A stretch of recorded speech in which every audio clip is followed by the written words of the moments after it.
여러분 안녕하세요. 잠깐 기도하겠습니다. 사랑하는 하나님 아버지 은혜를 감사합니다. 오늘도 하나님의 말씀을 배우고자 합니다. 가르치는 저나 듣는 학생들에게도 하나님께서 은혜를 베풀어 주셔서 들을 길을 허락하여 주시고 들을 심령을 허락하여 주실 것을 믿으며 아버지께 기도합니다. 성령님, 제 입술을 주장하여 주실 줄을 믿으며 예수님의 이름으로 기도합니다. 아멘. 저번 주에는 저번 주가 아니고 월요일이죠. 월요일에는 제가 12장 1절에서 34절까지를 공부했습니다. 포도원 주인의 비유하고 그 다음에 이제, 이제 11장 27절에서 계속 질문했던 바리새인과 서기관들과 장로들이 질문하는 것이에요. 계속 연속적으로 질문을 계속하고 있습니다.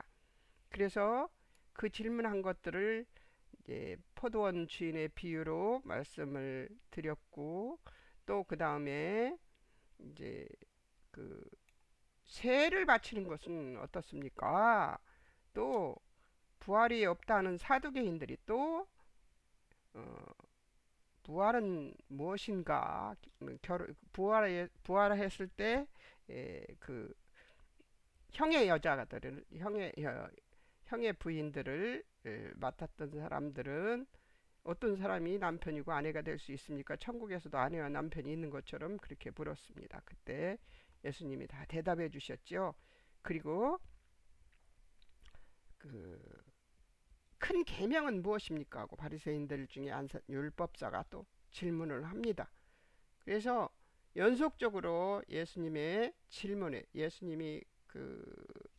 대해서 질문을 계속 예수님에게 질문을 해서 예수님 아주 곤란하게 만들고 싶어 해서 질문을 하는 중에 이제 뭐가 남았냐면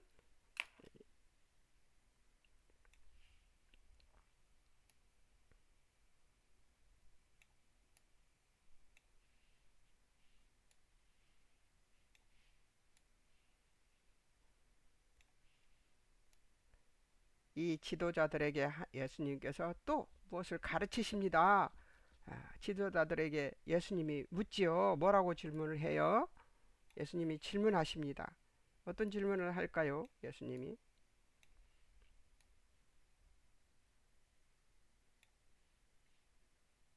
예수님이 질문합니다. 35절. 어찌 서기관들이 그리스도를 다윗의 자손이라느냐 이렇게 묻습니다.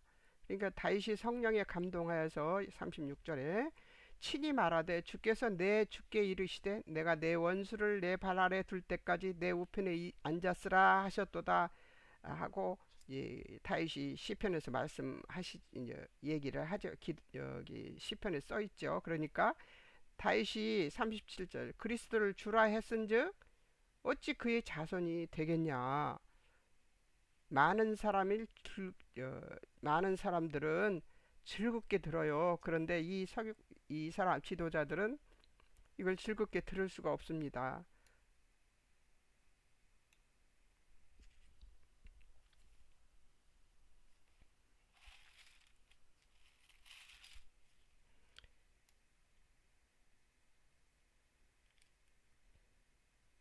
예수님이 경고를 또 긴 옷을 입고 38절 39절에 긴 옷을 입고 다니는 것과 시장에서 문안 받는 것과 회당의 상자와 잔치 상석을 원하는 서기관들을 삼가해라 그리고 경고를 합니다.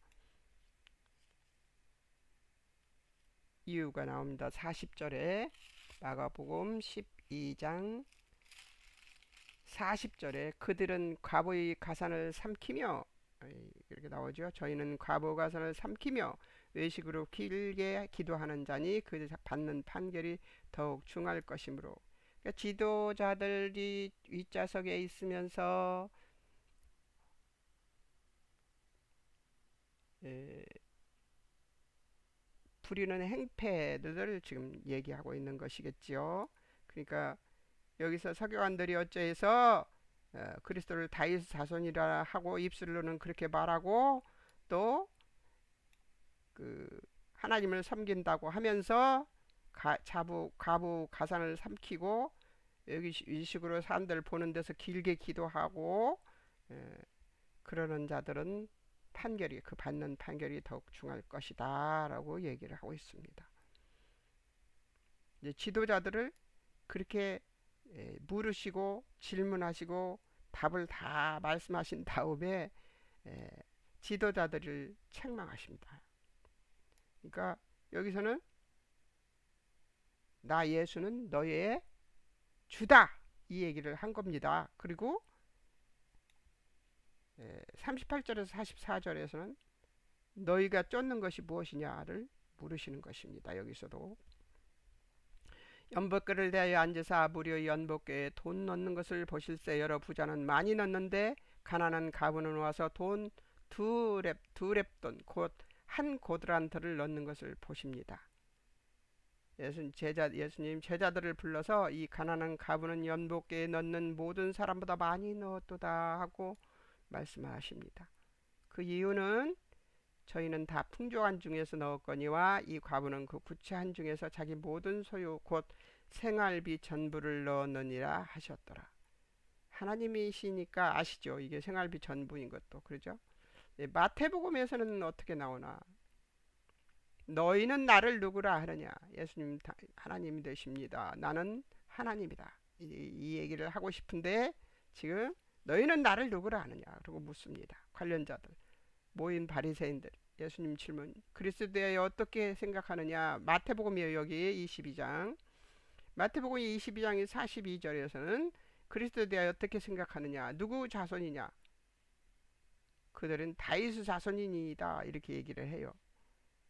여기서는 더 구체적으로 얘기를 하죠. 마가복음은 구체적인 이야기를 찾는 게 좀 힘들어서 그래서 마태복음을 또 봅니다. 예수님의 교훈. 다윗이 성령이 감동이 되었지 그리스도를 주라 칭하여 말하되 시편 110편에서 시편 1편에서 1절에서 그렇게 말했습니다. 40절 주께서 내 주께 이르시되 내가 내 원수를 발 아래 둘 때까지 내 우편에 앉아 있으라 하셨도다 하였느냐. 다윗이 그리스도를 주라 칭하였은즉 어찌 그의 자손이 되겠느냐 하십니다. 한마디도 반응이 나옵니다. 34절 34절과 46절에서 한마디도 능히 대답하는 자가 없고 그날부터 감히 예수님께 묻는 자도 없었다. 네, 아까 34절에서 이미 나왔어요. 34절에서 한마디도 대답을 못한다 하는 말이 34절에서 또 나왔었어요. 34절에도 나오고 이번에는 또 이제 46절에서 대답을 못하는 그런 일이 벌어지고 있죠. 그러니까 보면은 이들의 여기서 이 질문은 그리스도를 누구라 하느냐, 내가 그리스도라는 그 얘기죠. 예수님이. 근데 그들의 코를 납작하게 만들어서 그들이 대답을 할 수 없게 만들어 버렸어요. 저는 이것을 보면서 기억할 것을 적어두었습니다. 사람의 일을 생각하고 있는 그들에게 하나님이신 예수님의 말씀은 점점 더 그들을 미궁으로 끌고 갔을 것이다. 너무나 터무니없는 것 같은 이 질문에 제대로 된 대답이 나올 수 없었을 것이다. 나고 죽는 것 외에 생각해보지 못한 그들이 어찌 다윗과 예수님의 관계의 문제를 풀 수 있었겠는가. 답이 없는 그들은 유구무원이었을 것이다. 우리에게 이런 문제들은 없을까? 혹여 예수님이 재림이 아닐까? 예, 우리들에게도 나고 죽는 거, 먹고 마시고 시집가고 장가가는 거, 그것이 전부라면, 예수님이 없고 전부라면, 예수님이 재림은 이들에게 그리스도가 누구냐, 다윗의 자손이니다 대답하고 대답 못하는 것처럼, 그 다음 대답을 할 수 없는 것처럼 우리도 예수님의 재림에 대해서 이런 미궁에 빠질 수 있는 대답을 할 수밖에 없는 사람들이 될 수밖에 없는 게 아닌가. 우리는 그들과 무관할까? 이런 것들을 생각해 봤습니다. 그들은 말할 수 없었어요. 말문이 막혀버렸죠. 왜냐하면 그들이 대답했어요. 그들 다윗의 자손이니다 이러고 대답했단 말이에요. 다윗이 누구라고 누구 자손이냐 하고 그리스도가 누구의 자손이냐 다윗의 자손입니다 해놨는데 예수님이 그리스도를 주라 다윗이 그리스도를 주라 칭했으면 그러면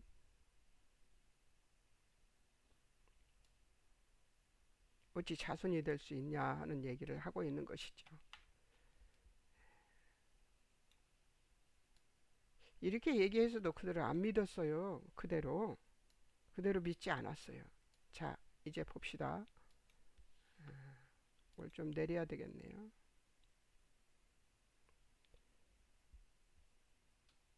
제가 적용해서 이렇게 질문을 한번 해봤습니다.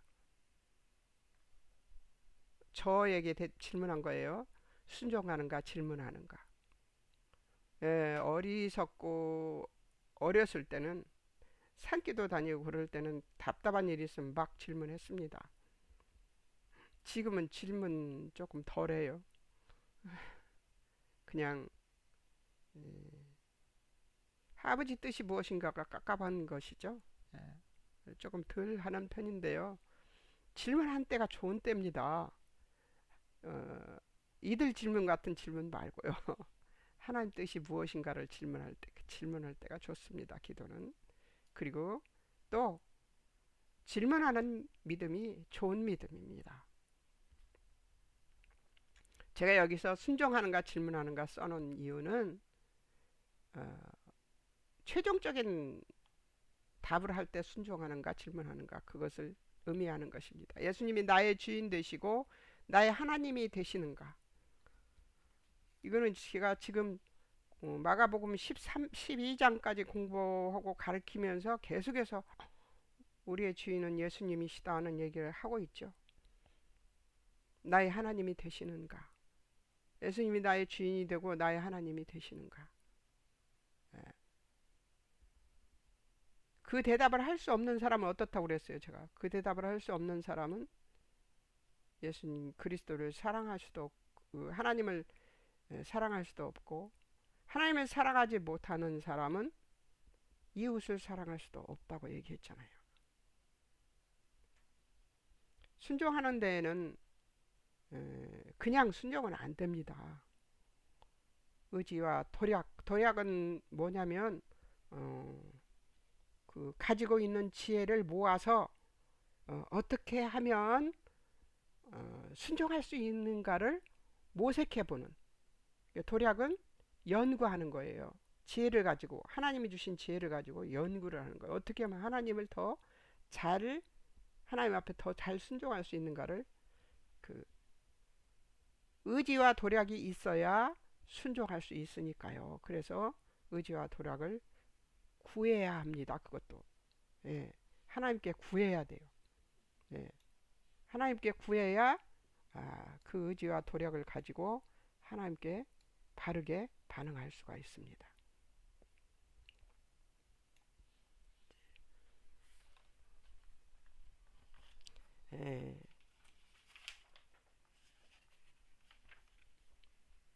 이제 포도원 주인의 비유와 또 그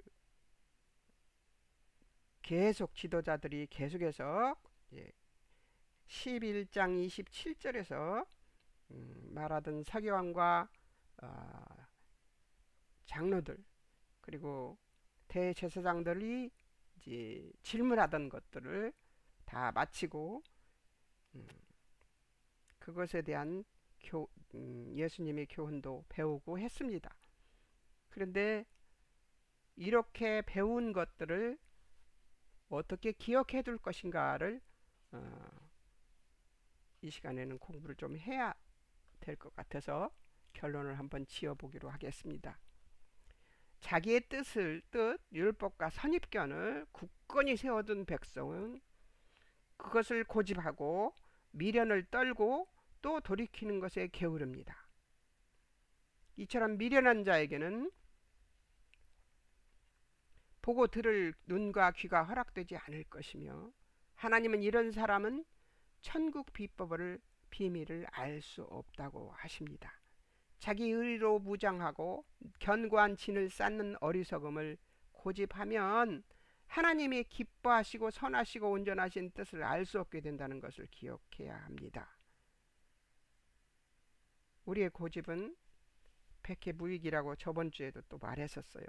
예수님을 대적하는 자들은 예수님 말에 올무를 씌우기 위해 질면하고 연합합니다.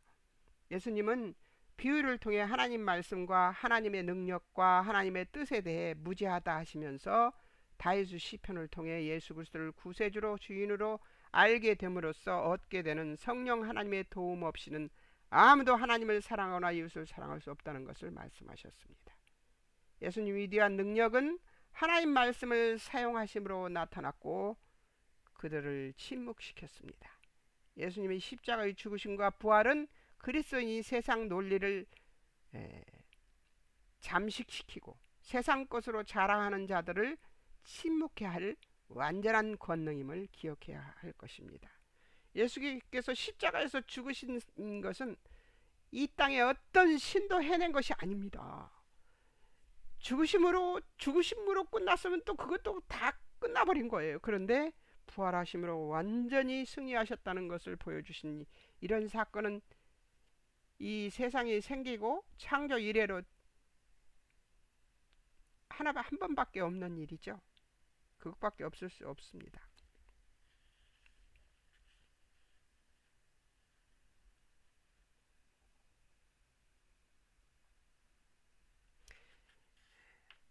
우리는 크고 높으시고 광대하신 하나님의 뜻을 다 알 수 없는 존재임을 인정해야 합니다. 그 때문에 우리 마음에 서원을 주시고 순종하기를 기대하시는 하나님 뜻에 우리의 어리석고 미련한 이해라는 것을 동원할 필요가 없으며 이해되지 않더라도 순종할 수 있도록 심령을 훈련해야 할 것입니다. 훈련이 필요합니다. 하나님은 우리의 이해를 필요로 하시지 않습니다. 우리 자유의지가 전적으로 하나님께 순종하는 것을 기대하시는 것입니다. 하나님은 우리가 당신에 대하여 무지한 것을 기뻐하시지 않습니다. 우리 모두는 1대1의 관계로 하나님을 만나며 하나님의 뜻을 순종하도록 하나님께 요구받고 있다는 것을 기억해야 합니다. 누구를 의지해서 하나님을 만나는 것도 아니고요. 목사를 통해서 만나는 것도 아니에요. 직접 하나님과 하나님의 백성이 직접 1대1의 관계로 하나님을 만나고 하나님의 뜻을 순종하도록 하나님께 요구받고 있습니다. 그러니까 두려워하지 마세요. 하나님 두려운 분이 아니에요.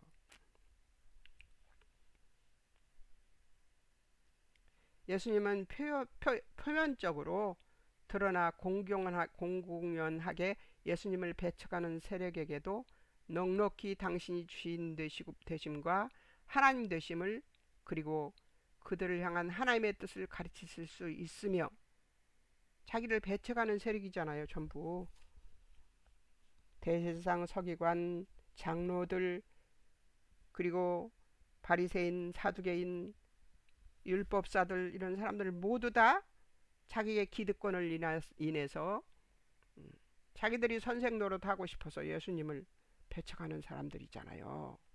그런데 이런 사람들마저도 넉넉히 당신이 주인 되심과 하나님 되심을 그리고 그들을 향한 하나님의 뜻을 가르치실 수 있으며 그들을 함구시킬 수 있는 전지전능하신 구주 하나님이심을 믿을 수 있다. 그러므로 예수님의 십자가의 구속은 우리의 간고와 질고를 우리의 죄를 완전하게 짊어지셨다는 것을 확신할 수 있다는 것을 기억해야 할 것입니다. 예수님이 십자가에서 죽으신 것은 그리고 부활하신 그 이 사건은 완벽한 것입니다. 우리의 그 죄, 우리의 간고, 우리의 질고를 우리 죄를 완전히 짊어지셨다는 것을 잊지 마시기 바랍니다. 하나님은 어설픈 구원을 이루신 것이 아닙니다. 하나님이 지금 이 배척하는 지도자들을 앞에 놓고 코를 납작하게 만든 모습을 12장에서 다 봤잖아요. 여러분들이 이것을 보시고도 세상 어떤 권력을 무서워하거나 또 지금 내 앞에서 행포를 부리고 있는 실력자들 앞에서 두려워하는 모습으로 산다면 하나님 기뻐하시지 않을 것 같아요. 두려워하지 마세요. 부자도 뭐 권력자도 두려워할 존재가 아니라 그들을 하나님께서 그들에게 준 부는 그들에게 바르게 쓰라고 주신 거예요. 근데 그들이 바르게 쓰지 않는 것은 그 심판은 누가 해요? 하나님께서 하십니다. 그러니까 두려워할 필요가 없어요. 부자도. 그리고 권력자도 두려워할 거 없어요. 하나님이 그 권력을 그들에게 주셨을 때는 바르게 쓰라고 주셨습니다. 하나님 뜻에 맞게. 그런데 그들은 하나님 뜻에 맞지 않게 쓰는 것을 보고 우리가 또다시 죄를 지을 필요는 없죠. 그들이 지은 죄를 인해서 우리가 또 죄를 지을 필요는 없어요. 우리가 판단할 필요가 없습니다. 우리는 판단자가 아니에요. 죄를 용서받은 의인일 뿐입니다. 그렇기 때문에 많은 죄를 용서받은 우리가 작은 죄를 짓고 있는 그들을 판단할 권리가 우리에게 없죠. 하나님께 판단을 맡기면서 기도해야 되고 또 그 기도를 했을 때는 믿어야 합니다. 기도하고 믿지 않으면 그들이 심판도 받지 않고 하나님의 심판도 받지 않고 또 제가 그런 기도를 한 것이 무효가 되는 거죠. 아무 소용이 없는 짓을 한 거예요. 그러니까 믿어야 돼요. 하나님은 심판을 맡으신 분이시다. 우리는 하나님께 의존하고 사는 존재이다. 이런 것들을 확실하게 믿는 믿음으로 기도를 해야죠. 믿음 없이 기도하니까 안 이루어집니다. 욕심 가지고 기도하면 안 이루어져요. 네, 제가 기도하는 것이 안 이루어지는 이유가 있다는 것을 저는 잘 알고 있는데요. 가끔씩 한 번씩 욕심이 솟아올라서 저도 그렇습니다. 욕심이 솟아올라요. 솟아오르면 왜 하나님 제 기도 안 들어주십니까?가 나오게 되어 있습니다. 그러나 여러분 낙심하지 마십시오. 기도한 것은 반드시 이루어진다는 것을 믿으십시오. 제가 하나님께 기도한 것 중에 이루어진 것이 더 많습니다. 이루어지지 않은 것보다. 그러니까 기도 응답은 반드시 있을 것인데 때가 있고 시가 있는 겁니다. 그것을 기다리지 못하죠. 영원 속에 계신 하나님과 100년도 안 되는 인생 속에 살아있는 우리는 조급하죠. 우리는 조급해요. 그런데 하나님은 조급하시지 않습니다.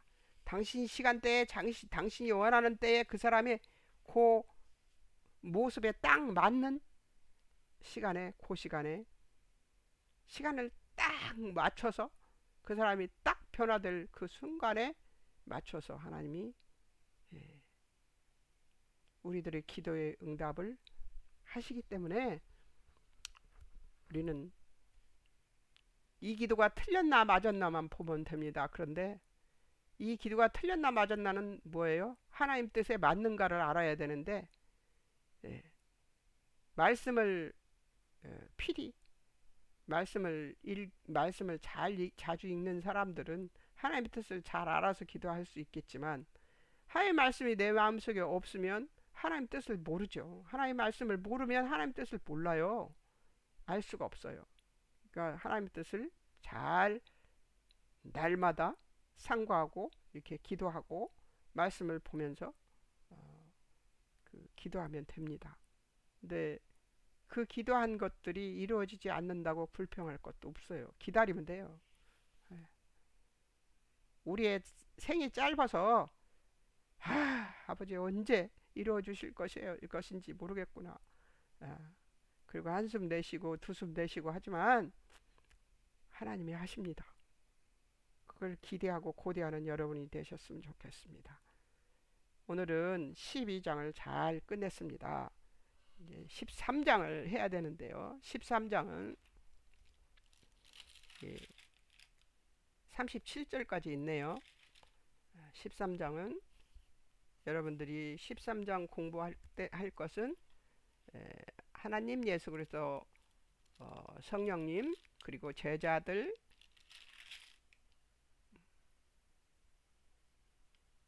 이것만 하면 될 것 같아요. 전부 다 예수님의 말씀으로 되어 있네요. 13장은. 예수님이 아마 이제 얼마 안 남았어요. 예수님이 얼마 남지 않았는데 예수님께서 아마 그 일러들 말씀이 많으신가 봐요. 그래서 13장에서는 그 예수님 말씀을 좀 더 많이 공부해 볼 수 있겠네요. 자, 그러면 여러분 이번에는 방송이 굉장히 짧았네요. 수고하세요. 열심히 공부하시고 열심히 주의 말씀대로 사십시오. 잠깐 기도하겠습니다. 사랑하는 하나님 아버지 은혜를 감사합니다. 안다고 하는 자들 주 앞에서 알므로 주여 아버지 하나님 주님의 주여 아버지 뜻을 모르고 질문하고 있는 지도자들의 모습을 봅니다. 하나님 우리가 두려워할 것은 하나님의 말씀을 모르는 것입니다. 하나님의 뜻을 모르는 것입니다. 우리를 분별케 해주셔서 하나님의 뜻을 알고 하나님의 말씀을 알아서 하나님 뜻에 부합한 삶을 살도록 우리를 도우시고 인도해 주시옵소서. 날마다의 삶에서 하나님을 찬미하고 찬양하는 삶도 좋지만 아버지의 뜻을 쫓으며 아버지의 뜻대로 살기 위해서 애쓰는 삶을 사는 것을 더 중히 여기며 살 수 있도록 도우시옵소서. 이 세상 사는 것은 즐겁고 평안한 것만은 아닙니다. 편안한 것을 쫓으면 주의 평안이 우리에게 들어올 수 없습니다. 주를 찾는 그 의미가 우리의 평안이라면 우리의 편안이라면 그 마음이 삐뚤어진 것을 알게 하시고 주님이 주시는 진짜 평안을 누릴 수 있는 믿음을 가질 수 있도록 우리의 심령을 고쳐주시기를 소망하며 아버지께 기도합니다. 하나님 지도자들처럼 눈먼 사람 되지 않게 하시고 눈을 뜨고 분별하여 하나님의 뜻을 볼 수 있는 자들이 될 수 있도록 우리를 도우시고 인도하여 주시옵시고 재림을 기다리는 우리들에게 바른 믿음 성령 안에서 하나님의 말씀을 주여 아버지 상고하며 주의 때를 기다리는 우리들이 될 수 있도록 주님 도우시고 인도하여 주옵시고 내 옆에 내 곁에 가족 친지들 또 이웃들이 주 예수 그리스도 안에 있는가를 점검해보는 귀한 시간들 될 수 있도록 도우시고 인도하여 주옵소서. 오늘 또 주님이 함께 해주신 것 감사하며 예수님의 이름으로 기도합니다. 아멘. 여러분 안녕히 계세요.